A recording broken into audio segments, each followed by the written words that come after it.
बड़ी खबर आपको बता दें, दिल्ली एनसीआर में खतरनाक स्तर पर प्रदूषण, कई इलाकों में अभी भी 400 से ऊपर बना हुआ है एक्यूआई। ये बड़ी खबर आपको बता रहे हैं, दिल्ली एनसीआर में 400 के ऊपर एक्यूआई है। डीयू से लेकर के नोएडा और गुरुग्राम तक हालात खराब हैं। दिल्ली यूनिवर्सिटी में एक्यूआई 413 है, आईआईटी दिल्ली में एक्यूआई 488, तो पूसा में एक्यूआई 572 है। नोएडा में 430 और गुरुग्राम में 391 एक्यूआई बना हुआ है। ये बड़ी खबर आपको बता रहे हैं, दिल्ली एनसीआर में वायु प्रदूषण का जो लेवल है वो लगातार बढ़ता हुआ दिखाई दे रहा है और इसी तरह की स्थिति बनी हुई है। दिवाली से पहले जब बरसात हुई तो उसके बाद स्थिति थोड़ी सी सामान्य होती हुई दिखाई दी थी, लेकिन उसके बाद अब वैसे ही हाल, 400 और 500 के भी पार एक्यूआई दर्ज किया जा रहा है कई जगहों पर। पूसा में एक्यूआई 572 तक दर्ज किया गया और बाकी जगहों पर 400 के पार ही है।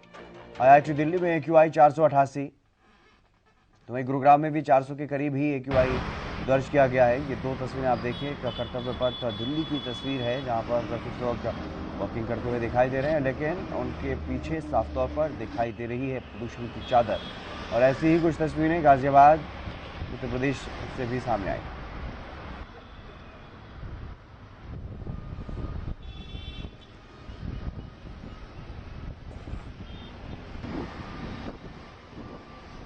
हरियाणा में क्या कुछ स्थिति है उसके बारे में भी ज्यादा जानकारी लेंगे। गगन सांगर पिहोवा से हमारे संवाददाता हमारे साथ जुड़ गए हैं। गगन, किस तरह की स्थिति है फिलहाल वायु प्रदूषण को लेकर?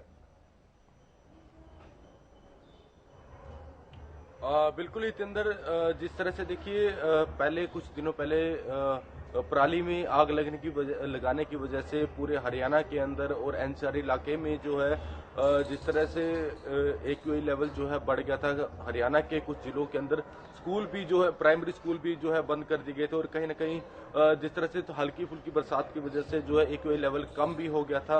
लेकिन दिवाली की रात जिस तरह से आतिशबाजियां ज्यादा होने की वजह से तो एक्यूआई लेवल फिर से दोबारा जो बढ़ गया। देखिए, कल की बात की जाए तो जिस तरह से पूरे कुरुक्षेत्र जिले के अंदर एक्यूआई लेवल जो है 283 था और अब सुबह के समय में लोगों को काफी परेशानियों का जो है सामना जो है करना पड़ रहा था। एक धुंध का जो है छाया जो है देखने को मिल रही थी, लेकिन वो एक पोल्यूशन था। देखिए, जो लोग हैं सुबह के समय में जो घूमने जाते थे वो मास्क लगाते हुए दिखाई दिए और जिस तरह से पराली जलाने की वजह से जो हॉस्पिटलों के अंदर जो केसेस आ रहे थे, स्किन इन्फेक्शन की बात की जाए, आंखों में जलन की बात की जाए या फिर या खांसी की बात की जाए, गले में खराश, तो इस तरह के केसेस अब दोबारा से फिर से जो हॉस्पिटलों में जो है आते हुए दिखाई दे रहे हैं। अब जो लोग हैं, जिस तरह से कोरोना महामारी के समय के अंदर लोग जो है मास्क लगाते हुए दिखाई दे रहे थे, उसी तरह अब भी जो है लोग बाजारों के अंदर बात की जाए या सार्वजनिक स्थानों की बात की जाए,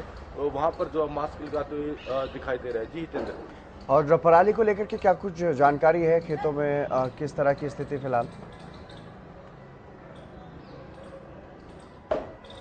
जिस तरह से देखिए, कुछ दिन पहले पराली जो है खेतों में आग जो है लगाई जा रही थी, उसको लेकर प्रशासन भी जो है सख्ती में जो दिखाई दे रहा था। जो लोग पराली जलाते हुए दिखाई दे रहे थे उनके खिलाफ सख्त से सख्त जो है प्रशासन के द्वारा जो है कार्रवाई जो है की जा रही थी, लेकिन उसके बावजूद भी लोगों के द्वारा जो है पराली जो है जलाई गई है। लेकिन अब की बार पिछले साल के मुकाबले इस बार जो है पराली में जो है कम जो है लोगों के द्वारा कम आग लगाई जा रही है। जी चलिए, बहुत शुक्रिया तमाम जानकारी देने के लिए गगन।